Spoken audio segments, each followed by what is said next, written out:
We pray that you keep reminding us that all that we do here and all that we achieve here is for the greater good and your glory. This and many more we ask in Jesus' name. Amen. Thank you, Mr. Atubra. We have a lot of important people here, and what we want to do is to quickly acquaint ourselves with some of them. So I will be inviting one of the key people from our host organization to do this. But I just wanted to say that this program is open. We have food for you. Relax. We will not break and eat. It's like a working branch. So you can be eating whilst we talk. So the ushers can direct you in case you wanted to eat. You can bring the food to the table. This is one of the few times where you can eat whilst you work. So that's the first announcement. Before we get into all of that, we are an organization that is ISO certified at every level, or many important levels. So one of the things we need to do is to give you an HSE briefing. If you don't know what an HSE is, you are not alone. We also found out recently. So Madam Priscilla Suman from our HSE unit will come and walk us through a quick HSE announcement, health, safety, and environment. So please put your hands together for Priscilla Suman. Oh, yes, please. Thank you very much. You are welcome once again to Holiday Inn. This is a new place to all of us, and then we'll be having a short safety moment to update ourselves on what to do in case of an emergency. Ghana Gas, as an ISO 45000 certified company, has a responsibility of taking care of its stakeholders, either on our premises or not. Since you are gathered here in our name, we are responsible to take care of you. Due to our setup for today, most of our safety signs are not going to be followed during an emergency because of the setup. So I would update you on where to pass when there is an emergency. So our main point of exit when the alarm is being activated during an emergency is the main door that we use as an entry into this premises. So the door behind us, and then the other door there. That door is locked, is only going to be open when there is an emergency. So when you have access to use the door behind us, then you take your right out of this building, and then the internal security will take over from Ghana Gas. And then if you also have access to use this one, then you go straight out, and then the internal security, that is Holiday Inn internal security, will handle us. Okay. We have access to one washroom, which is at the main reception. Our ushers are around to guide us to a safe, convenience place when nature calls for it. Okay. If there is any safety observation that you make around, I'm around with you here, and then you can walk to me and report, and we'll try to resolve it. We pray that you have a safe stay here. Take care of yourself. You are responsible for your own safety, whilst we do oversight of it as well. Thank you very much. Thank you very much indeed. I noticed when she was doing the announcement, some of you were on your phones. Don't take this lightly. I was on air a month and a half ago interviewing a deputy minister, and it was raining, and the lightning struck our air condition, and then fire started in the lobby, and then somebody said, "Everybody out!" I don't know I could run that fast, And that day I realized that my heart is not in the right place because I had some money in my bag. So when they said we should leave, as I was leaving, I went for the bag, and it was not good. But we hadn't gone through an HSC training, so this is very critical. When there's an emergency, you will not even think, and what is in your heart will show. Clearly, my money was in my heart, so I went for the bag. I even left my laptop. So this is very, very important, that if there's an emergency, you need to react, and this is the main exit. Thank you very much, Priscilla, for that quick one. What I'm going to do next is to invite Sophia Kwachimafo, who is the assistant manager for government relations for GNGC, to properly introduce some of our key guests. Please put your hands together for Madam Kwachimafo.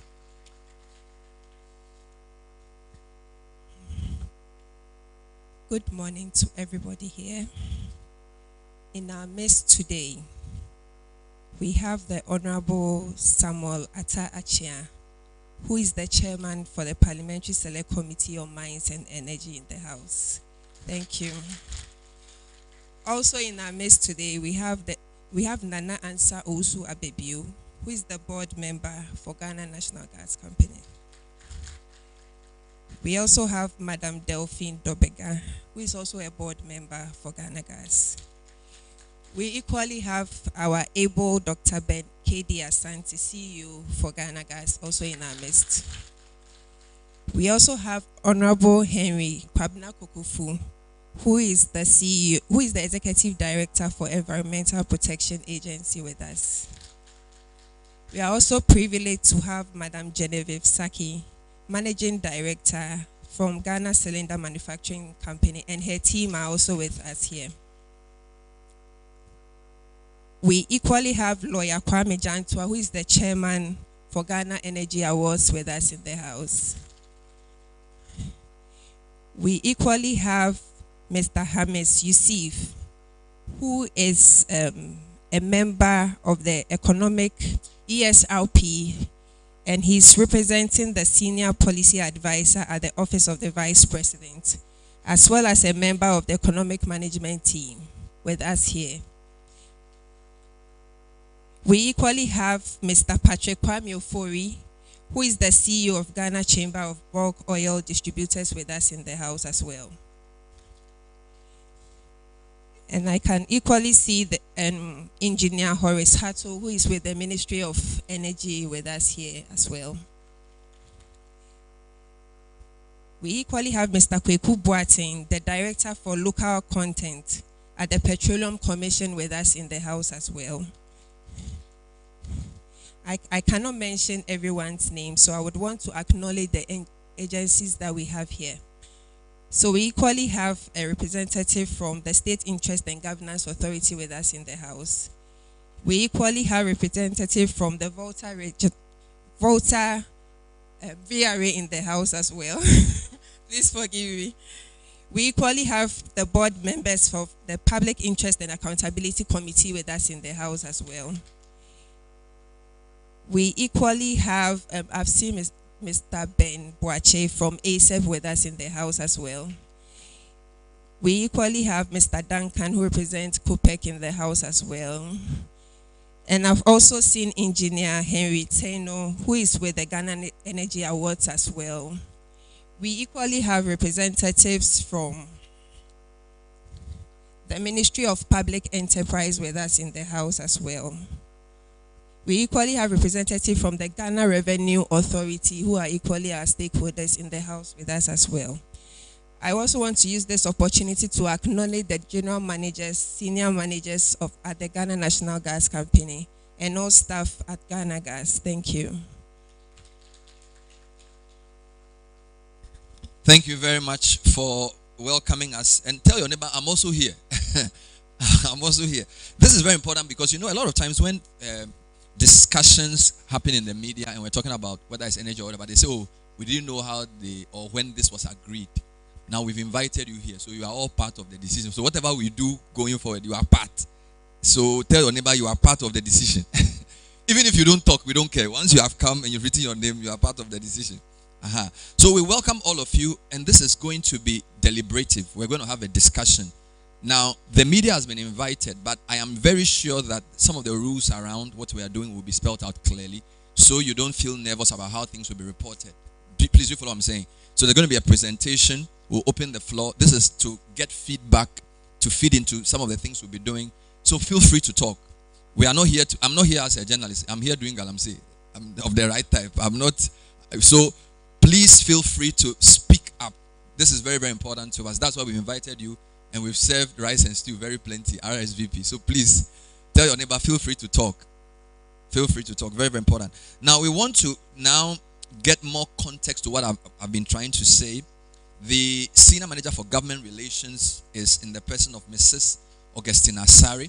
She's going to tell you a bit more about why we are here and what we are going to do. Put your hands together for Mrs. Asari.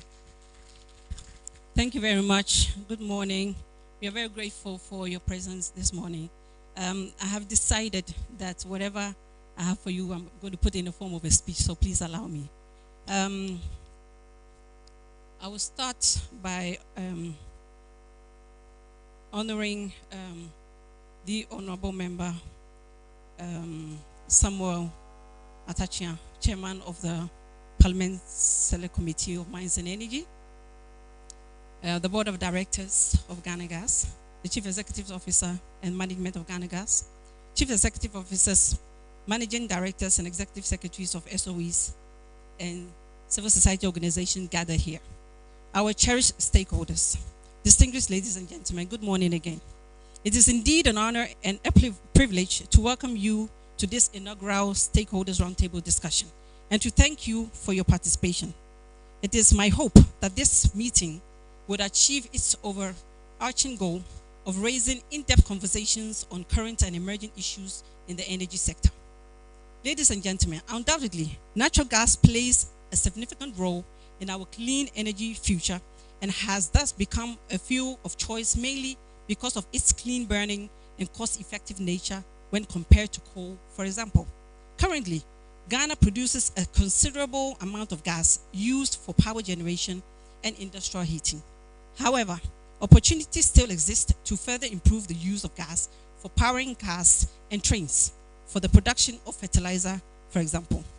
The uses of natural gas will impact positively on the manufacturing sector of the economy as well as ensuring energy security for the unsaleable economic advancement of our country. In order to attain these benefits, it is crucial that we come together as state regulators, lawmakers, civil society organizations, in short, policymakers, to have in-depth conversations on these opportunities. It is also vital that we discuss industry concerns and work towards to find meaningful and practical solutions to the various regulatory, governance, financial, and operational challenges in the entire gas value chain. Accordingly, the theme chosen for this meeting, Embracing New Gas Markets in the Energy Transition Discourse, the role of stakeholders, is both timely and appropriate. Ladies and gentlemen, we intend to hold such fora twice a year and remain optimistic that this platform will allow us to exchange not only experiences, but also advance concrete results and recommendations that will shape the policy direction for an effective and efficient energy sector. Once again, permit me to express my gratitude to everyone who in diverse ways assisted in organizing this meeting. Our appreciation also goes out to our various stakeholders. The tone of the discussion, however, will now be set by our own award-winning and venerable CEO in the personage of Dr. Ben K.D. Asante. I wish you all a fruitful deliberation. Thank you very much. And thank you for bringing us together. Please put your hands together one more time for Augustina. She and her team have been working very, very hard on this program. Just by way of a few more introductions, I want to acknowledge the MP for Yape, who's also a key member, I think, of the Energy Committee of Parliament, the Honorable Abdullahi John Jinapo. Please put your hands together for him. Wonderful. Thank you so much for being here. So as you can see, Parliament is here. Almost all the important stakeholders are here, and we are ready to kick off. We want to jump straight into what will be like the baseline for what we'll be discussing. Some of the areas we anticipate we'll get your feedback on include the regulatory framework for the industry. In fact, this morning I interviewed two people, one from the EU Institute and the other from the Africa Capacity Building Foundation of the AU. And the topic was climate finance for sustainable energy transition in Africa. There's an Africa-wide conference happening at ISE tomorrow. So if you look at our theme and look at what's happening, this is actually one of the most important things happening everywhere in the world. So we want to assure you that you are in the right room. And I'm pretty sure there are a number of you here who will probably be at that event as well, because their theme is quite similar to our theme as well. We want to embrace new gas markets in the energy transition discourse. They are looking at climate finance for sustainable energy. They are looking at policy and finance. So a lot of things are happening in Ghana around this time. So you are in the right place at the right time. So we are hoping that Dr. Asante's presentation will set the framework for us, which will be the baseline for us picking your feedback on all the issues, whether regulatory, financing, infrastructure, commercial issues, new markets, even controversies. We are happy to hear you on these matters. So I think Augustine has already introduced him, but we are very proud of Ghana Gas for a number of reasons. From 2014, in record time, this organization is fully run, almost 99% by Ghanaians. In many parts of the world, it's been over 40 years where critical companies like this are still run by expatriates. And we save close to $25 million a year by using Ghanaians. I think we should put our hands together for the Ghana Gas Company. So we can use Chinese money to build something, but we can run it with Ghanaian mind. And I think it's a very important aspect of Ghana Gas story that hasn't been said well enough. And we are very proud of what they're doing under his leadership, together with his very able board. So board members, put your hands together for the board members. Yeah. Wonderful. So without wasting much time, I want to call Dr. Ben K. Asante to take us through his presentation. Let's welcome him.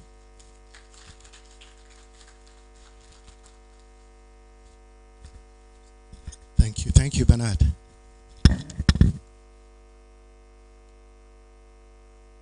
I'm really overwhelmed with the attendance and participation here. So I want you to give a clap to all of you for coming.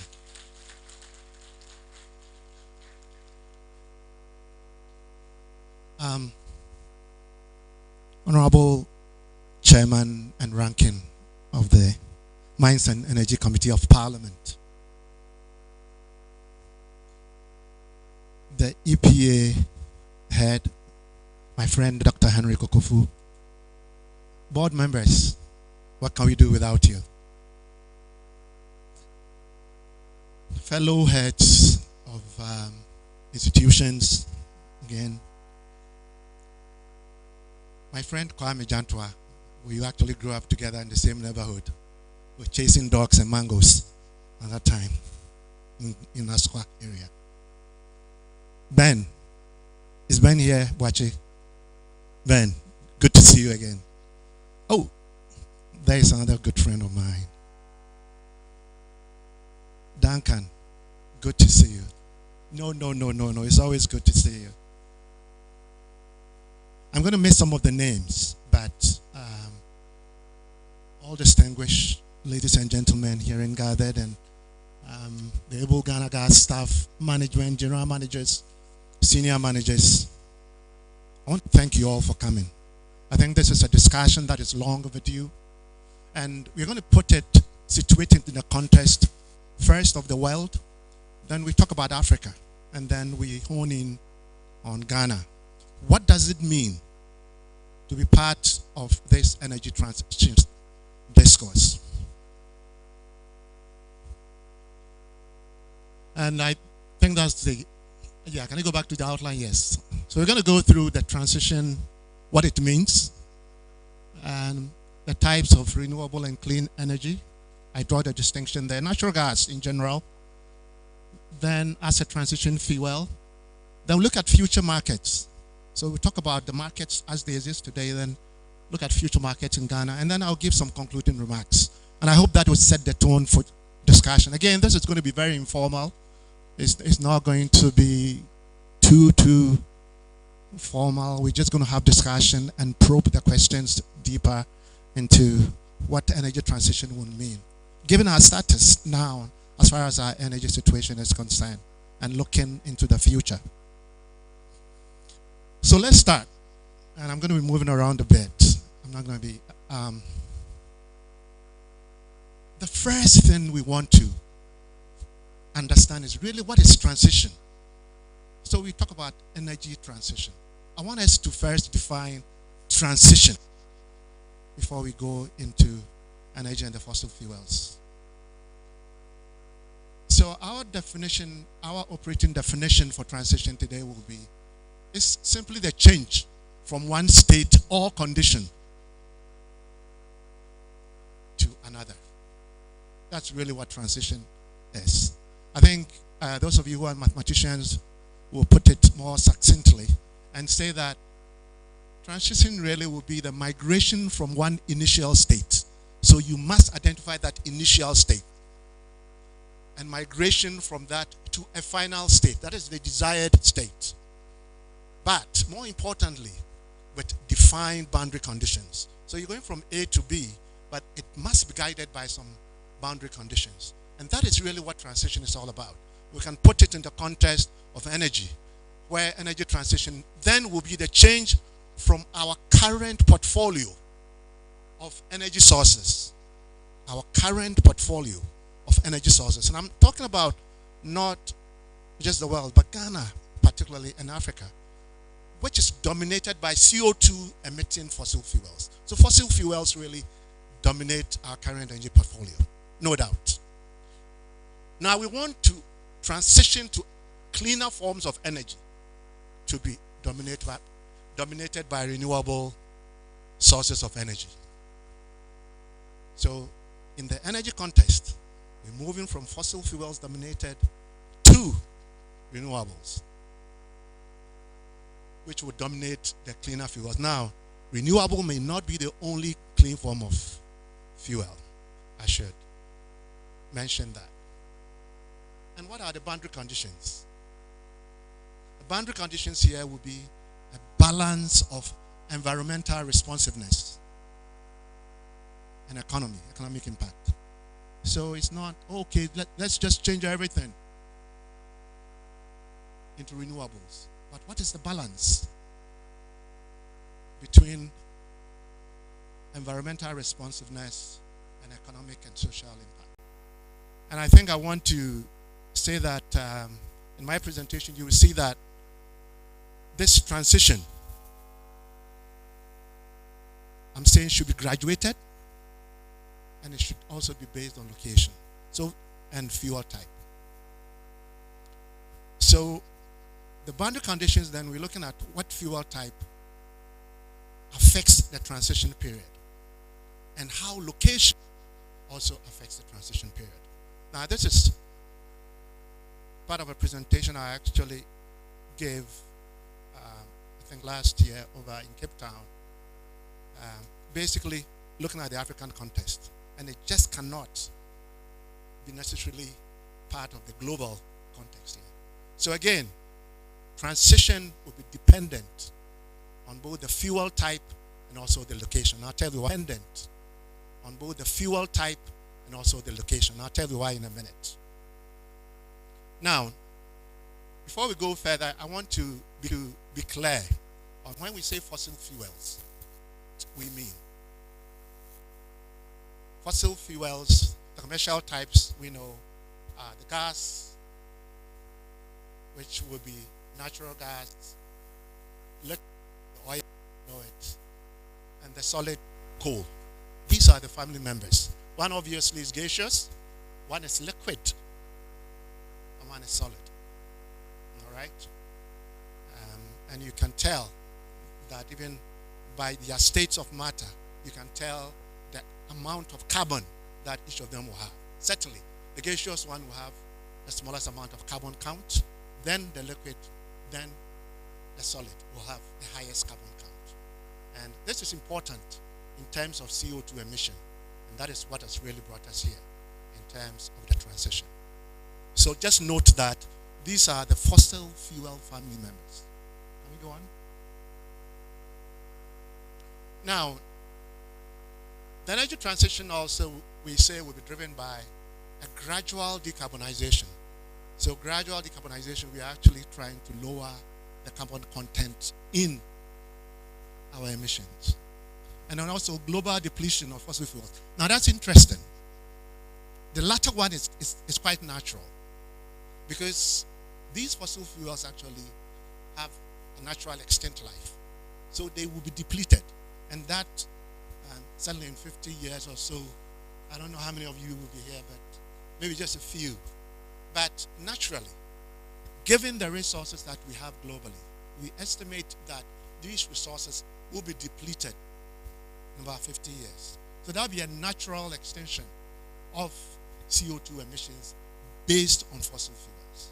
But what we have to do is the first one, before that time happens, which would be the gradual decarbonization of our energy portfolio. So those are the two distinctions.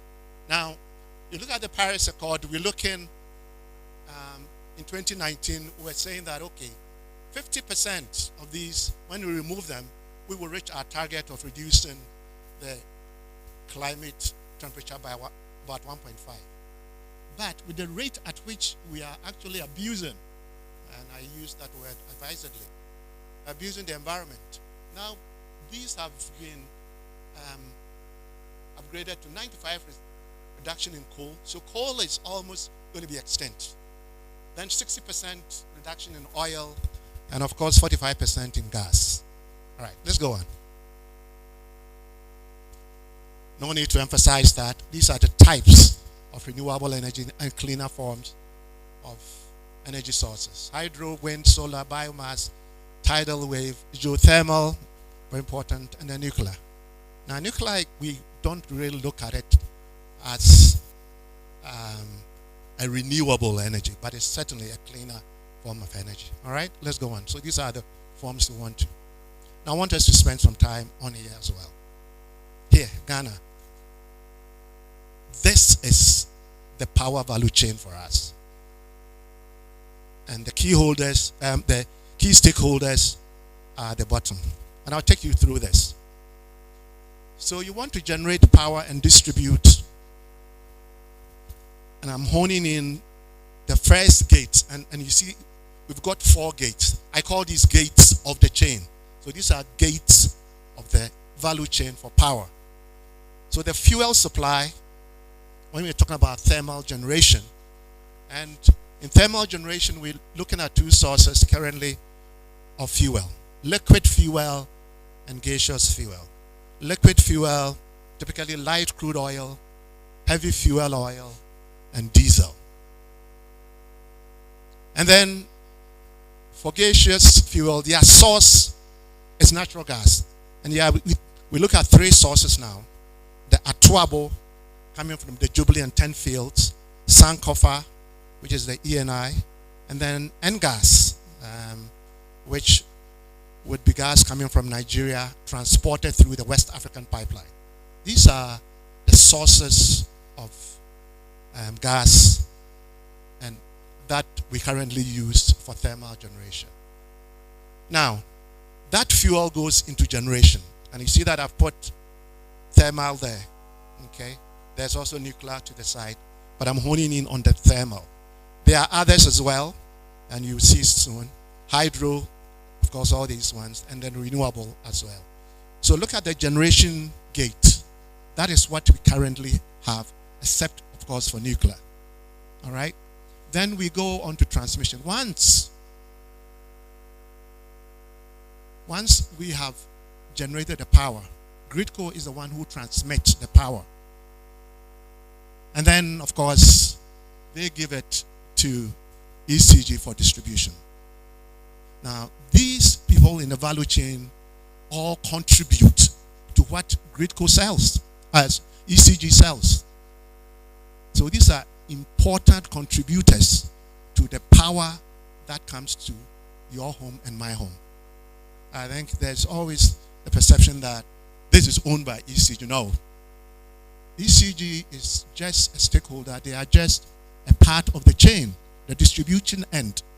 As a matter of fact, they probably own just about 25 to about 30%, less than 30%, about 25% of whatever they collect. But they are the last link to the off-takers of power.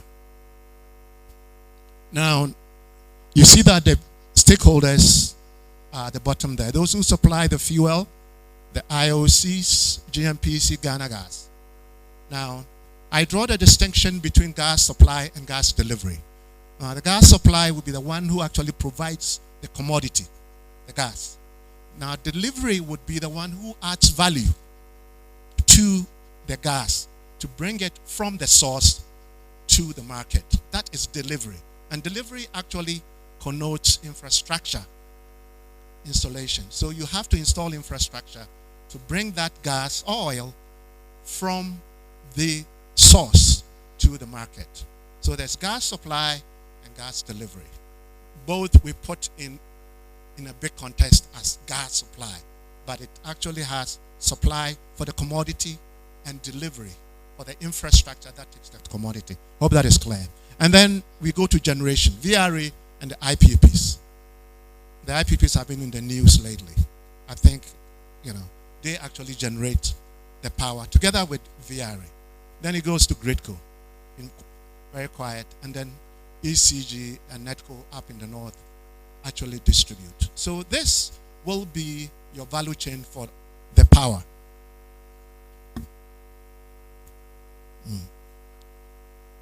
All right. So let's go on to the efforts so far. Our efforts so far in energy transition. VRA, certainly Akosombo, Bong. Then we have some renewable energies. Then Vrongo solar plant, Laura, Kaleo, and of course the onshore power. Let's go on. These are the VRA. Buoy, looking at hydro, and then the hybrid of hydro and solar, the floating solar 1 megawatt, but still an achievement, and other renewables, BX solar, mine energy, and Safisina biogas, and Chachado hydro. So these are our efforts towards transition. Now I'm saying that because you saw that these are not CO2 emitting sources of energy. Now, natural gas. Natural gas as a transition fuel. What is it? It's simply naturally occurring.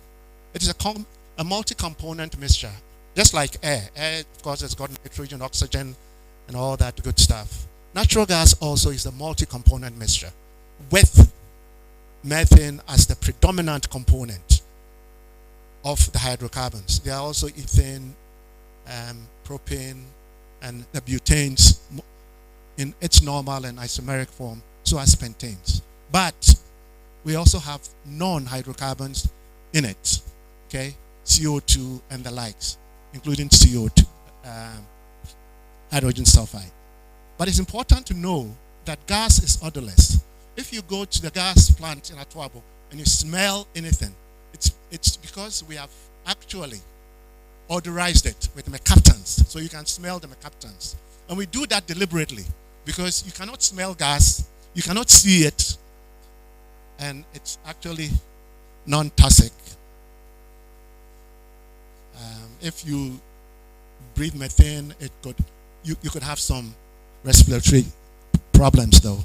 Natural gas is also the fossil fuel family member with the lowest carbon count.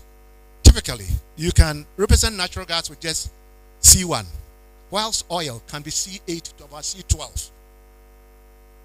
And that gives you an idea of the carbon count and therefore the emission of CO2 that you have when you burn it. And then it gets even higher when you talk about coal. You're talking about C30s and the like. So it's important to recognize that when you combust, and I'm going to talk about combustion pretty quickly, you see that whether it is gas, whether it's liquid, oil, or whether it's coal, that structure of that matter is important because that really is what drives the CO2 emission. Now, and I'm saying that natural gas is the fossil fuel family member with the lowest carbon count and therefore the most appropriate candidate as a transition fuel towards global decarbonization because of its low carbon count and therefore its propensity to give the lowest amount of CO2 emission. It is the best candidate for energy transition within the fossil family members, fossil fuel family members. All right, let's go on. These I'm not going to spend a whole lot of time on. Just the reserves that we see in Ghana and the existing market. Currently, about 85% of our gas is used for power generation and about 15% also for heating in the ceramics industry. And we see that we would hope to look into the future. Let's go to the next one, which will be the future markets. We still see that there will be increased demand for energy, thermal generation that is, and then heat. So there are two forms of energy here. This is not supposed to be a class, but I want to be very clear that when you burn these hydrocarbons, these fossil fuels, the two predominant components that you release is carbon dioxide and water vapor. But what is desirable, the third component, is energy. So you burn it either as coal as crude or as gas. 3 components: H2O, CO2, and energy. And the energy is what that whole energy industry is about. The ability to glean that energy from the combustion of either coal, crude, or gas is really what brought about the energy industry in terms of fossil fuel combustion. Okay?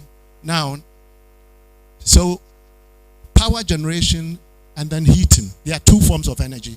Now, when you burn the gas, you first create heat. That heat is converted into electrical energy. So it's really the conversion of one form of energy, heat, into electrical energy using our turbines and generators at VRA or at the IPPs. That's really all that we do. So when you hear about, Ghana Gas helps with Doomsaw or anything like that, or with power generation, it is really the gas is burnt, heat is generated, the heat is converted into electrical energy. You can say heat energy converted into electrical energy. And that's power. So that is how that sequence goes. Now, if you do not convert it, you can use the heat as is. And in our case, we are looking at mineral processing, including bauxite processing. We're also looking at the iron and steel industry up north, the entire value chain, ceramics, more of it, glass, pulp and paper, and cement. And also, of course, residential and commercial, with LPG being the lead in terms of cooking fuel domestically. But you don't have to always burn the gas. You can use this as a feedstock for both the agrochemical and petrochemical industry. And there, the gas is really converted into pellets of fertilizer. Okay. And then what is even more exciting as we look to that railway industry coming up is we can also use the gas for vehicular transport. So the gas then will be used in the internal combustion engines of both the cars and buses and the rail cars to actually drive them.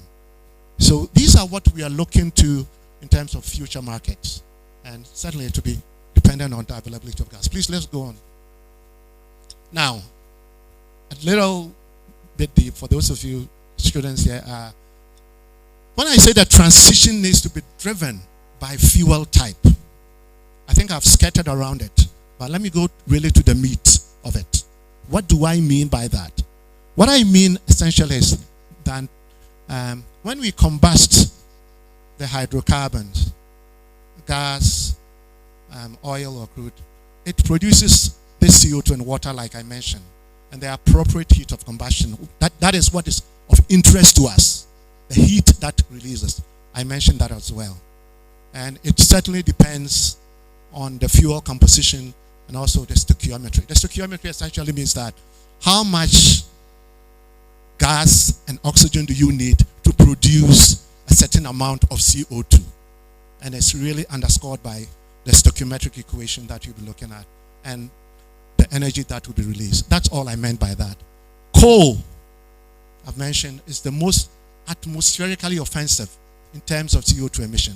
I won't repeat that because of its carbon count, because it's much denser. Then the oil is next, then gas, which is the least atmospherically offensive because it has the lowest carbon count. Now, we look at the Takoradi generation, for instance, and we are looking at, say, 1,000 megawatts. 1,000 megawatts power generation will require, in our estimate, about 170 million standard cubic feet of gas. Now, that will, if you use oil, it will be about 39,000 barrels per day of oil to generate the same 100 megawatts of power. Now, that's what we used to do in the past before gas became predominant. So these were real numbers. Now, the gas, for the gas, at about 6.5 or about 608, our bill per month will be about $33.6 million per month. Whilst for the oil, at that time, it would be $70.1 million per month. About half the price there. So cost is one motivating factor for transitioning from oil certainly into gas. But that's not all. The atmospheric impact is also another driver why we want to transition from oil to gas. And you look at this, you see that for the same 100 megawatts, if you use gas, you'll be emitting about 1.53 million tons per year of CO2. The greenhouse, million tons. Close about 6 or 7 times more. And that is significant when we are moving towards global decarbonization and even local decarbonization. So that will give you an indication of why we want to move from a cost perspective and atmospheric impact perspective. So as we transition from the fossil fuels to renewables, we have to be discriminatory about it. We can't just say, okay, coal and oil and gas all gone 27th of August 2065. It can't be. Just can't be. We have to transition based on the fuel type because some are more atmospherically offensive. Because we require a longer time, certainly for gas, and a shorter time for coal. Now, what about location?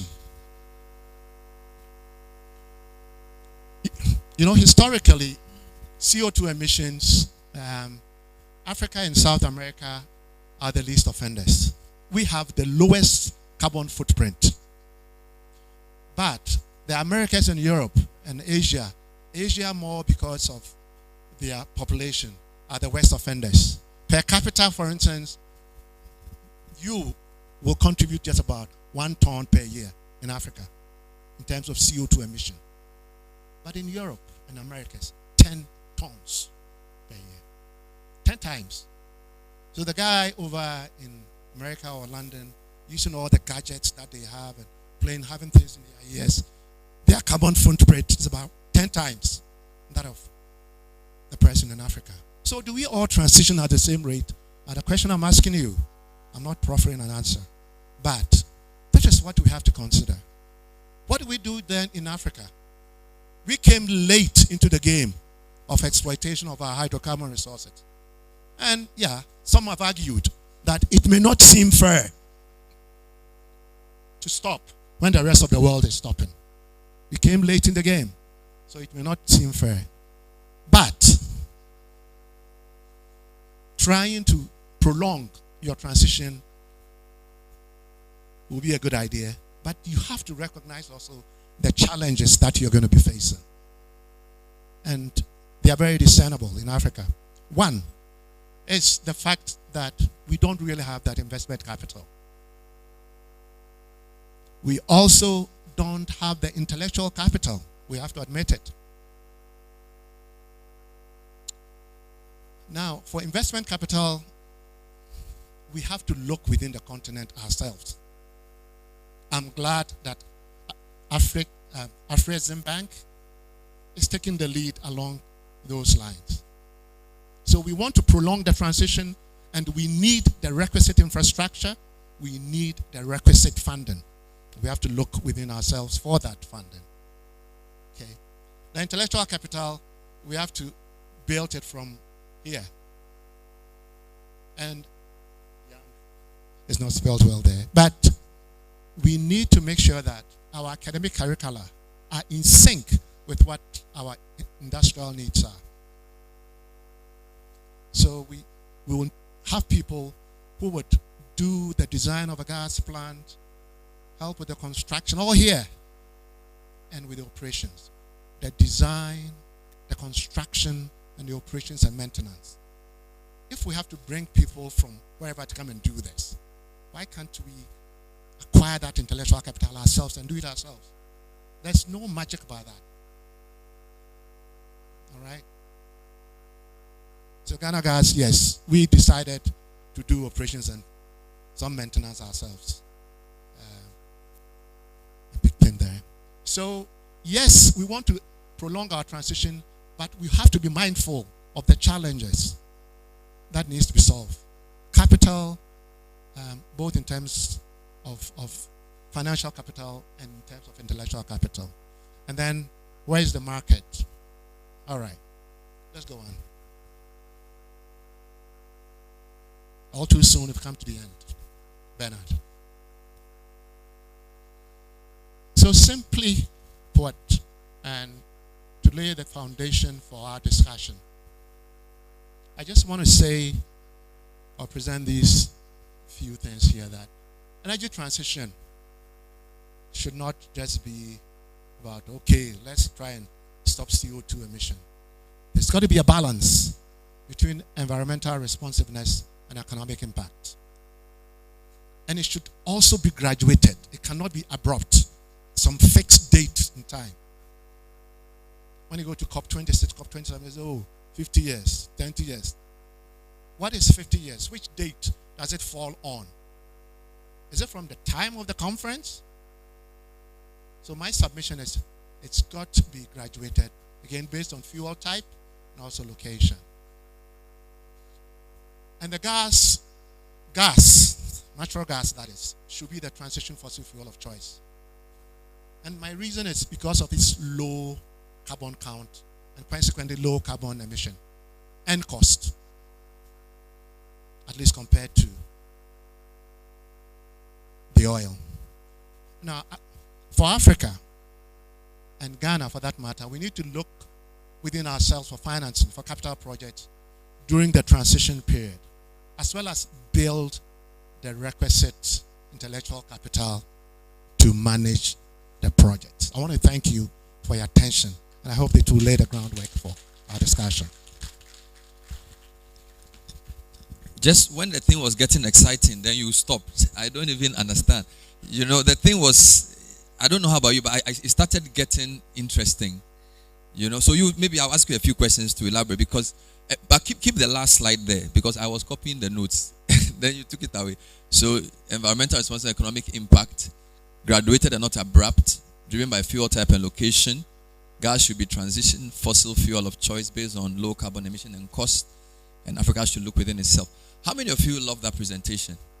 How many of you loved it? Okay. How many of you didn't like it? Okay. I think this is really good. I can see the scientist in you as you, and then I see you trying not to do too much science, but I think it was really wonderful. If a journalist can understand what you've said, it means everybody understands it. So thank you very much indeed. Now, what I think we should do is, there are many levels for the discussion.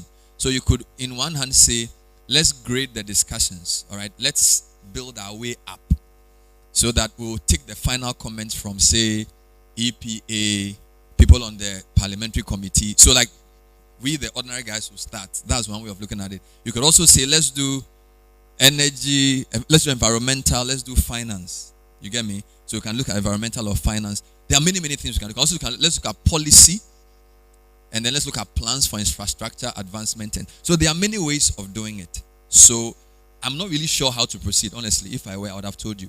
So, but what I really am certain of is that I will start taking contributions around before I come to this table, so that hopefully, if there are issues around the environment that Mr. Kokofu wants to deal with, I'll take those comments from him at the end, not at the beginning.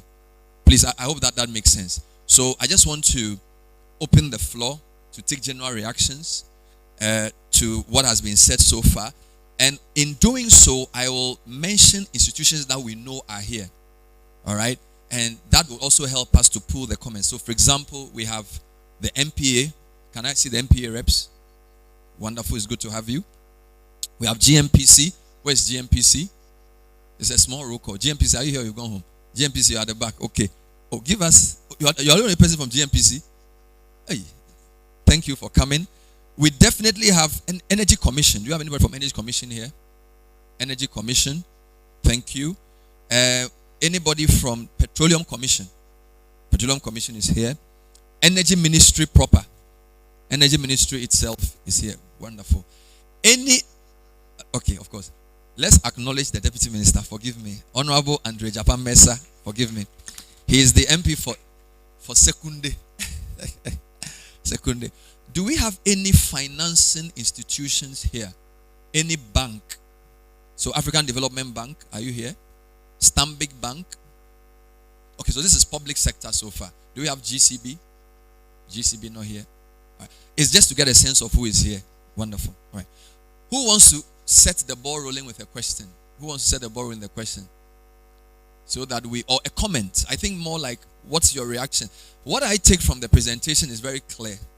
That among the bad boys, gas is the least of the bad boys.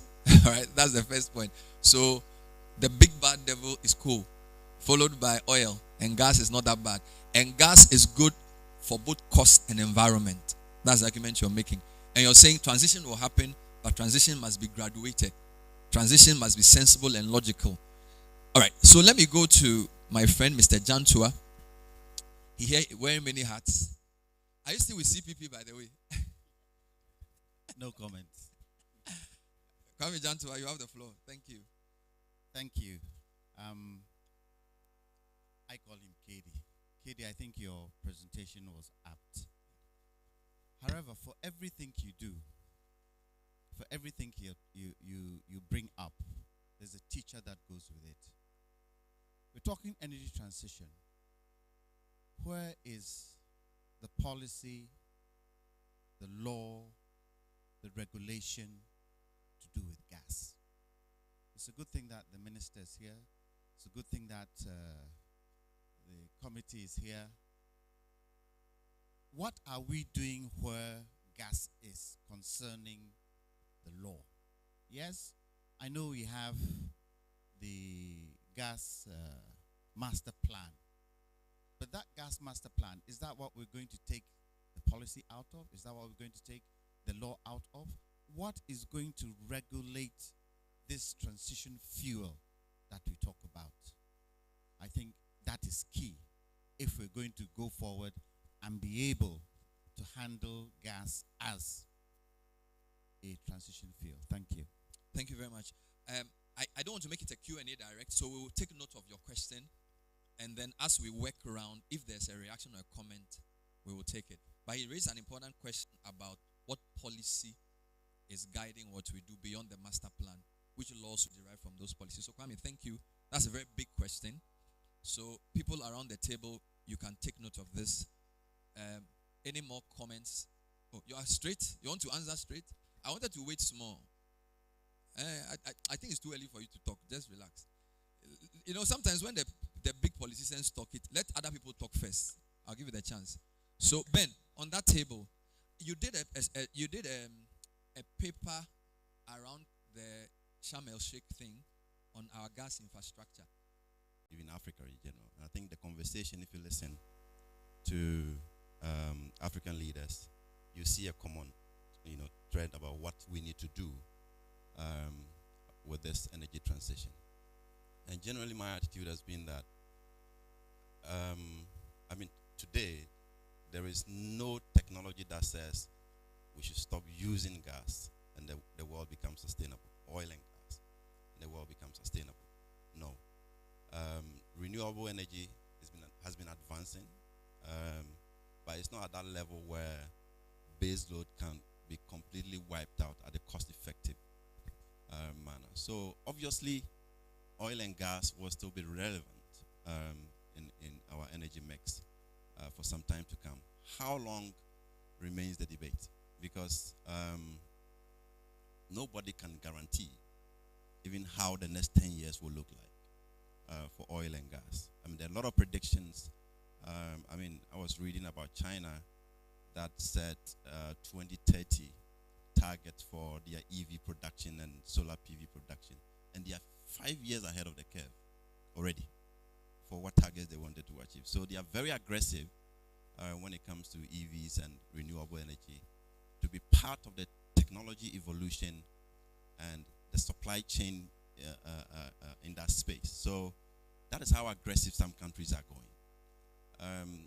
In this conversation, I often want to listen more to the people in the lab because they are the ones generating the solution, really, to challenge the status quo and what others believe could be the future of energy. So what I advise really is that, let all the solutions come to the table and let's open up the conversation, explore the options much more aggressively. If we commit to say that for us in Africa, they should give us time to produce our oil and gas. I mean, today nobody is stopping anybody from producing oil and gas because it's relevant, it's needed. Even Europe is importing more gas than ever today because of the cut of Russian supply. And suddenly, LNG moved from the $15 bracket to at one point even $90 per MMBTU, and now stabilizing around 30. So gas is still needed. So the conversation is, how do you immediately when it is needed optimize the resources that you have? All right, so that it's not reduced to the conversation but real practical actions that helps us optimize the resources now, whilst also paying attention to the evolution that is happening in the renewable space and the EVs and the rest of it, because other countries have taken a huge leap ahead of the curve. Otherwise, suddenly we'll become the market and we will be just buying the technologies when they mature. Today, people are buying the panels, right? We're importing panels into Ghana, container loads by the day. And that is, exchange, foreign exchange being sent out there to go and import the panels. The fundamental question is, how do we play in that space? Are we going to continuously watch it evolve, importing the panels, importing the batteries, and then still, hammering on the need for us to produce our oil and gas? And you hear conversations like the West have exhausted their resources, and then they want Africa to, stop producing theirs. And the conversation is not supported by the data. All right, look at the oil producers in the world and ask us, how much are we producing as a continent? All right, U.S. is doing almost 12 million barrels a day today. That, shifts Africa's total production into insignificance. All right, and other big producers are also aggressive on the renewable space because they are looking at the economics of that space. And when it becomes the option, they will be able to play in that space. So we have opportunity when the oil, the gas is relevant, and we have to optimize that space through decisions. And that's what the paper we did really was talking about. How do you optimize your decision chain to ensure that the investments, the infrastructure that you are putting in place can be used when they are really critical, or they are needed when it is really critical. So they are not just throwing money, only to realize that you don't need it, but you are paying for it. All right? And that becomes just cost when you could have invested that into other options, empowering your scientists, your university students. I mean, it's so bizarre that in Ghana, you don't have funds for the young ones who can now sleep in the lab to generate ideas. They get the degrees and they are straight to the bank, even though they did chemistry and they did physics. But we are not sponsoring these guys to now think, to really generate the ideas that can also contribute to the energy transition and the renewable market. So if I get you right, evolves. The discussion should be optimizing what we have now, not so much ticking some global energy transition box, because globally everybody is doing what is benefiting their economy. So if we have gas resources, we should seek to optimize it first. I think that's your main contention. Yes, so we should optimize the gas for as long as it is relevant.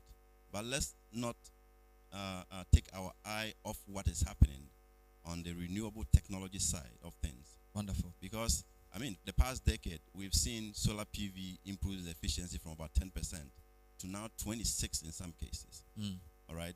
If it moves to 30, 40% in efficiency, what it means is that you probably need about 3 panels to power your home. You are not going to be hoping for power from ECG to be able to, when you can afford 3 panels, to be able to cater for your needs.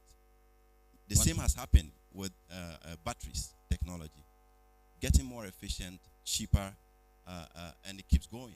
You don't know how far it can go in the next 5-10 years. All right. So we have to pay attention to that space, invest in research and development, so that the market is not left to the West again, and then we start complaining, why are we not playing in that market? Thank you very much indeed.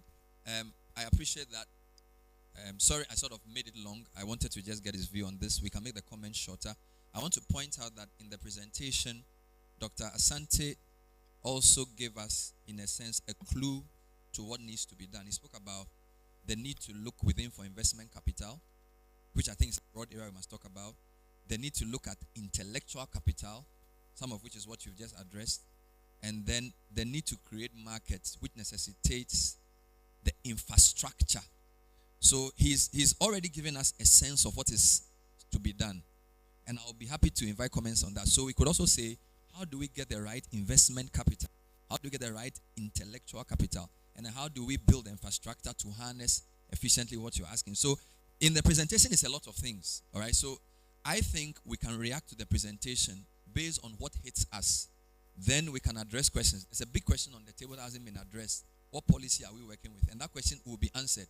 I just want to go around the table a bit. Or you want to answer it now? All right, give him the mic if you want to answer the question now. What policy are you working with, sir? Yeah. Which slide number? This one. There's one below. All right. So, yes, please put it on slideshow. Good. Oh, there's more. Yes. This one. Okay.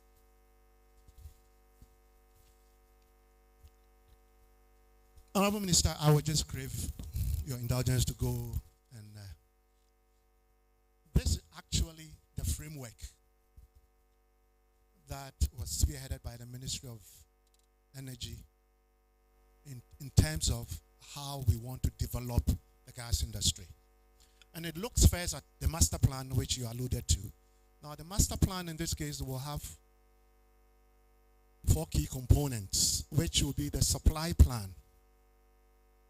What do we have in terms of reserves? At what rate are we going to produce those reserves? Okay? Now, I'll give an idea. You have gas of, say, 1 trillion cubic feet, 1 TCF of gas.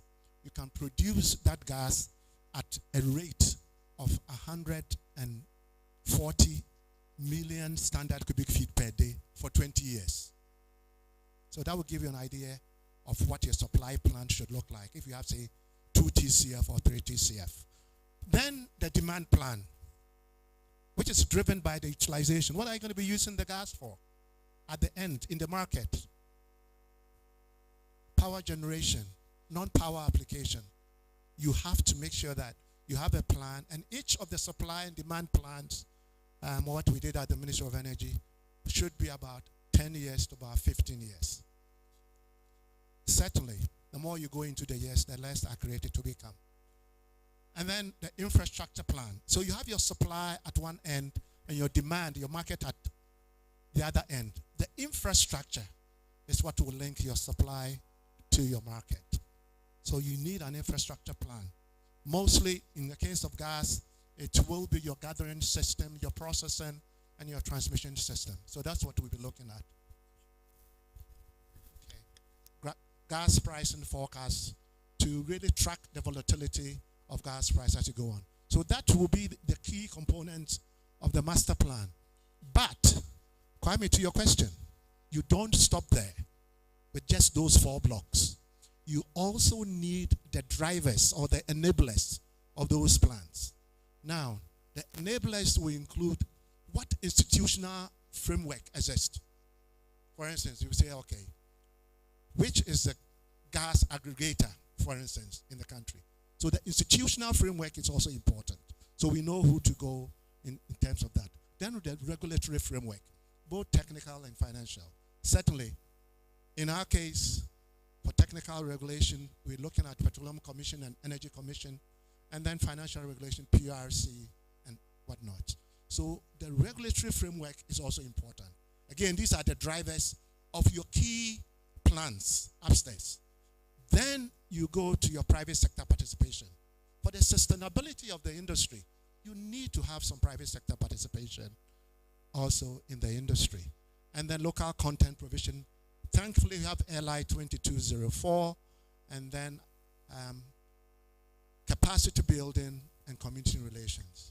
And on the capacity building, you see that I note that we need the contribution from industry, then subject matter practitioners, as well as the academic institutions. That is how you want to build the intellectual capital for the industry. But to your question specifically, the ministry has actually developed, and it's now in its review form. It's been there for a while, I must admit. But a Gas Act. Now, the Gas Act is what is going to provide the legal impetus to all that we've talked about up there, both the master plans as well as the enablers. So we need that Gas Act to provide that legal impetus. And that will encapsulate all that I've talked about as well, including, but certainly not limited to, the transition provisions. Thank you very much indeed. Thank you very much indeed. We will take more comments. Mr. Horace Hatto, Head of Gas Unit, Ministry of Energy. I know your minister is here, but if you want to chip in, where is Horace? Where is he? He just went out. Okay. He will come back. Yes, sir. Duncan. I will be very brief. Yes, sir. Thank you, Doc, for the presentation. I think what Ben was emphasizing on has to do with strategy. There's an energy transition globally being discussed within the context of the Europes and Americas. They are interested in more of electric because, as a word, they are able to produce electricity a bit cheaper than we do in our part of the world. Bear in mind also that globally there's a deceleration in hydrocarbon financing. In fact, between 2021 and 2022, global financing for hydrocarbon exploration and production went down by as much as 32%, which means that the West is not looking to pump as much money into your hydrocarbon exploration. And that is where, Bernard, you are deriving your gas, right? If you don't explore as much, if you don't have these wells come up, you are not likely to generate as much gas.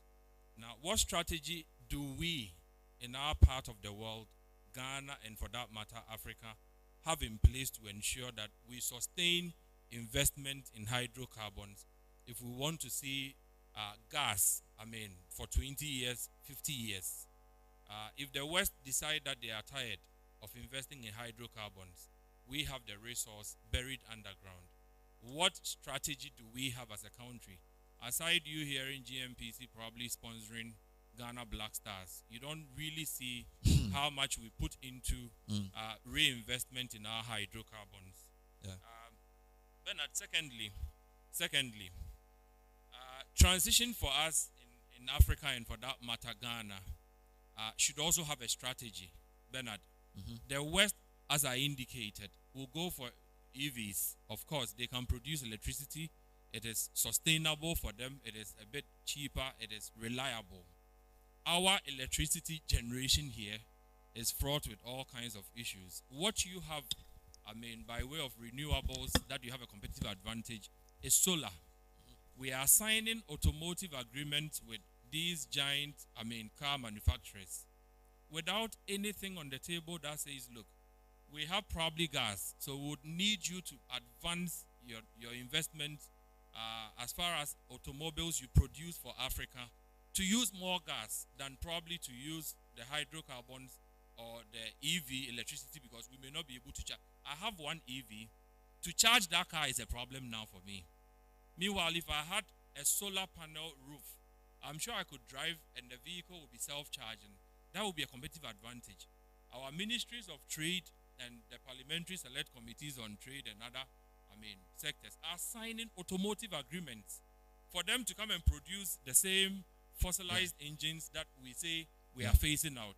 We don't have any strategy to go to them to say we insist produce solar-powered vehicles or buses so that our people can have a competitive advantage and be able to also move. Duncan, which goes back to the policy question that Jantua asked. And the automotive sector, luckily I was at the event last week. What is clear is that there's a Ghana automotive development policy from 2019. In 4 years, they've done a lot because the industry together, which is why we are also here. That if we work together, we can also speed things up. Which is also interesting that the policy question has still not been addressed. Let me come to the Deputy Minister. I think everything we are doing here should derive from an overarching policy. Yeah, and that question, I don't think has been answered. Yes. You're right. And indeed, energy transition, like Dr. Santi said, and I believe Ben reiterated, it's all evolving, okay? Because if you look in our energy transition policy framework that we've launched, clearly Ghana's plan to net zero, okay, it's not an event. It's an entire process that has commenced that is intended to get us there by 2070. So EV vehicles, solar-powered vehicles and all that, charging stations and all that, is all part of the framework that we've developed. Of course, you need investment to enable you to drive that. And you live in an environment where you don't have the resources to deploy all of these things at a go. The budget that we put on our energy transition framework is in the region of some 560 billion US dollars. That's not mincemeat. Really will require a lot in getting us there. But of course, that is not to say that you require all that money in one tranche. It's a process that is expected to be funded, government, private sector, international development organizations, everybody contributing in that regard. But you see, the real question then is, what is more important, energy transition or energy security?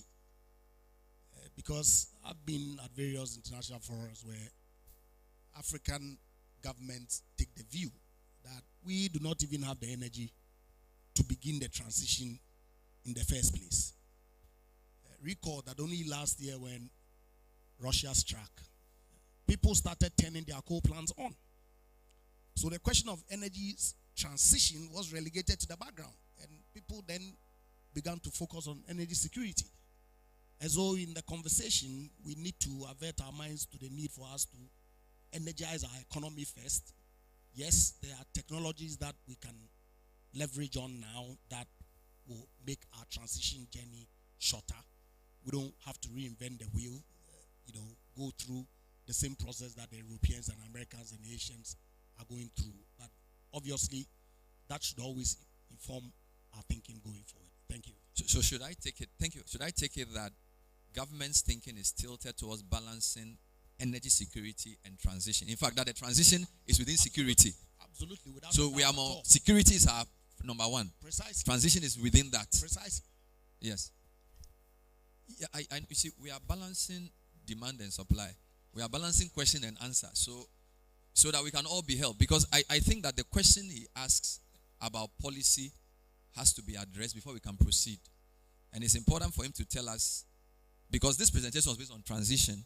Now the Deputy Minister is telling you that for us, security is the key thing. That even talks about diversification. So that then gives us a sense into the thinking of government. Then we can proceed, which is why I allowed him.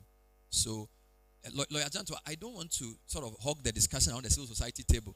Just relax for me. I'll give you. You see, we've brought a lot of GMPC, MPA, VRA. We want to hear from them in relation to what they think about what we are trying to do at Ghana Gas as well, what advice they have for us based on their own fields. So we don't want this to be, because we do have platforms to meet civil society.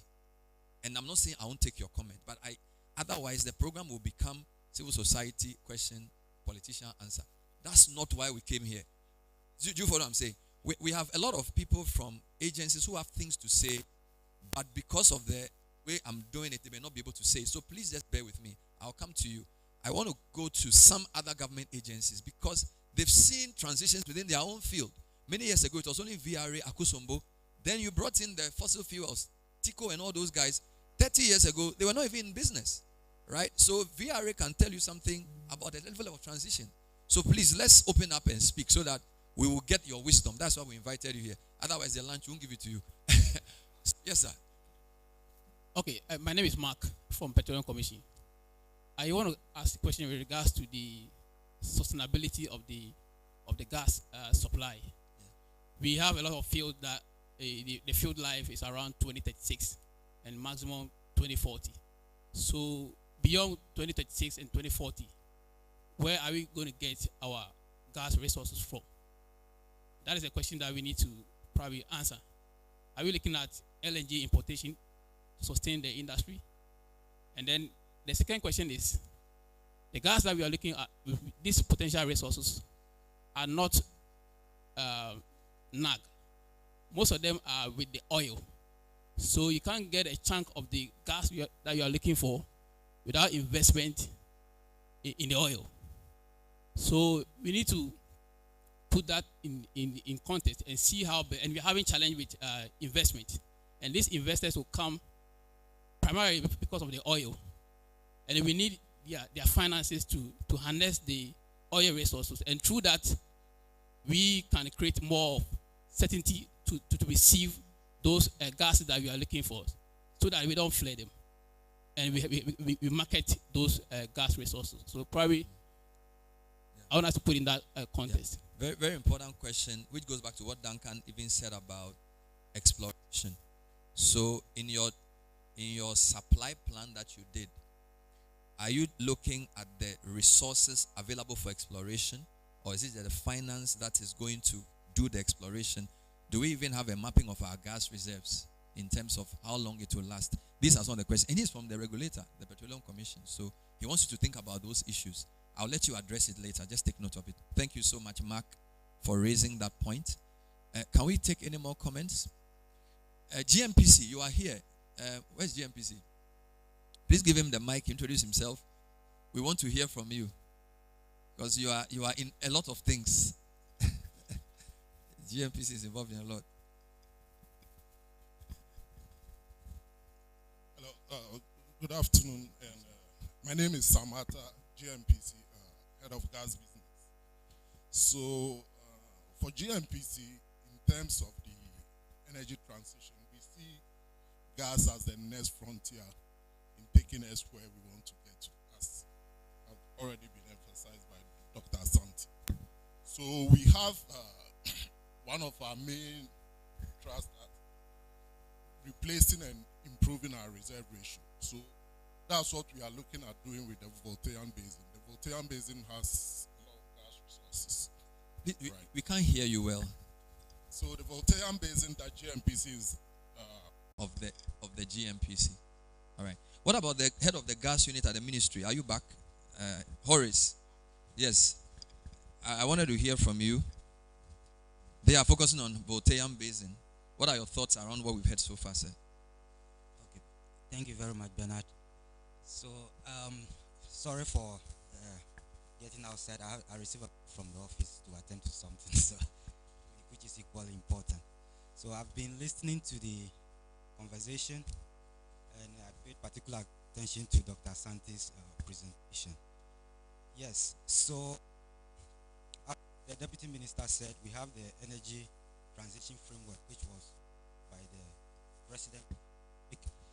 And in that policy, our goal is to achieve carbon neutrality by 2070. When you look at the Paris Accord, that is 2050. So that tells you that we have our own way of achieving carbon neutrality, not necessarily conforming to what the global leaders want to dictate, especially the superpowers. So that is one. And in that same document, we have natural gas as our transition fuel. In fact, it's Ghana that came with that term, gas as transition fuel. We first mentioned it, and globally, other African countries started. So we are the first country to say At that least gas is the transition fuel. Yes, wow. For us.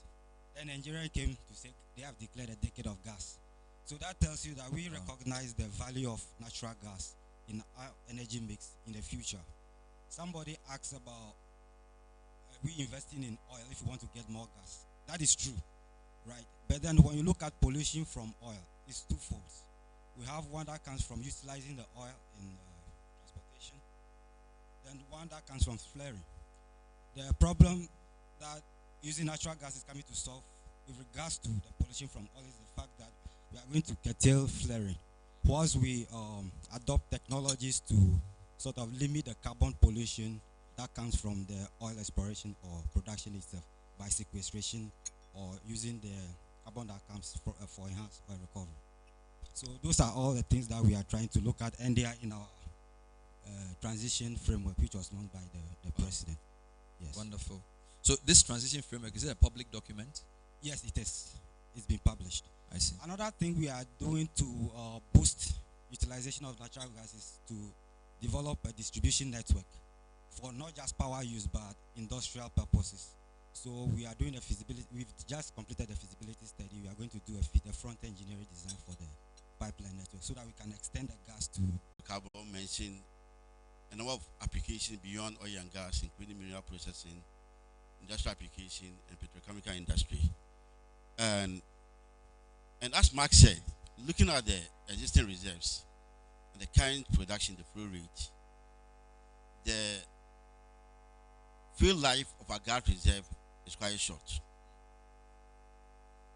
And if gas is going to be a transition fuel, it should, as a matter of strategy, it should ensure that we continue to replace reserves of gas. Now we have contingent resources and there are also prospective resources which can be matured into reserves. But for us to do that, we need to incentivize the upstream oil and gas companies by way of appropriate pricing at the wellhead level so that they will receive the competitive rate of return to be able to produce this gas. Because now most of our gas reserves are AG, associated gas. The NAG aspect is quite limited. And for us to increase our NAG, we need to explore further and further into deeper waters, which is riskier. They need appropriate incentive by way of pricing. And now when you see the value chain that Ben illustrated over here, the price, if upstream producers are going to get appropriate pricing, the downstream pricing has to be also right, because it moves back to them. So as you see gas as a future alternative fuel, let's look at the pricing right from electricity that we receive at homes and our factory, and this will translate back to the upstream end, so that upstream producers will get the required rate of return to further explore into the deeper waters for us to get the needed gas to replace our dwindling reserves. Wow, thank you. That was wonderful. Any companies within the power value chain here that want to make a comment? VRA, Gridco, ECG, anybody within that value chain? He talks about the pricing. The downstream must be right so the upstream will balance. So if there are any comments, let me know. Still around this table, any other comments? Yes, sir. No, go ahead. Just go ahead. Yes. Thank you very much. I think the presentation itself was apt. And, my name is Alhaj Ahmed Suleiman Anderson from Public Interest and Accountability Committee. There has been a lot of mention about gas. And from the presentation, gas was identified as the least of the bad boys. And so it is a good candidate, in this transition period. From the GNPC man, I hear a lot of gas potential in the Botean Basin as well. Now, all these discussions are good, but I have not heard much about the infrastructure to receive and deal with the gas itself, which I think is one of our, problems. Currently, the 3 fields that we have, from Jubilee, from SGN, from 10 fields, I think that we have some gas there that I'm not too sure, but it seems we are not able to utilize all that is being produced from these 3 fields. And if we have potential to produce more, and we actually need it in our transition, what is it that can be said about the infrastructure that we need to deal with gas so we can be sure that whatever we produce will be able to properly and fully utilize this. So Thank you so much. Ben, I think you want to comment, Mr. Dr. Asante. Okay. Quick reaction. Yeah, really good question. I think I would join that with a few that came up here as well. With respect to gas supply and demand. First, let's look at the African context in terms of supply and demand or utilization of gas. So Africa we are currently responsible for about 12 to 15% of the total production of gas in the world. But we use a measly 6%. The argument that you make is valid. It's because of lack of infrastructure. I belong to an infrastructure committee that was looking at how we can connect net exporters of gas to net importers of gas within the African continent, starting, of course, with the ECOWAS region. So it is critically important to make sure that we have the requisite infrastructure to link those within the African continent who are net importers to those who are net exporters. Then we have to bring it to Ghana now. What do we need? So Ghana is a net importer. I mean, we certainly are importing gas from Nigeria. And if you look at our supply and demand, I think up to about 2036, we would be still, given the demand that we've outlined, we will still be importing some gas. Now, there are just three sources for any country who is a net importer, three sources of gas. Your domestic exploitation, that is, if you have any reserves. Your regional, if, say, you happen to be next door to, say, a country like Nigeria. So that will be a regional import. And then the last will be LNG import. These are the three sources that you will have in terms of gas supply to meet whatever demand that you anticipate. So it's important, Bernard, to actually know that when we look at the reserves, as has been talked about by GNPC and also the ministry, we look at the reserves in place. We look at what is in there, whether it's associated with oil or not.